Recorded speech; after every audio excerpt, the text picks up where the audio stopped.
ভালো একটা রুমের মধ্যে বসে ওদের ছবি নিও, তাহলে ভালো যাবে ইনশাআল্লাহ।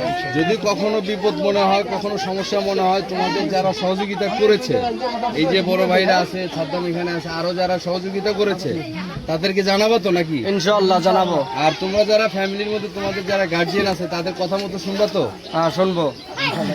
বিগত দিনে যারা সহযোগিতা করেছে তাদেরকে তোমরা যতদিন বেঁচে থাকবা ততদিন কিন্তু মনে রাখতে হবে।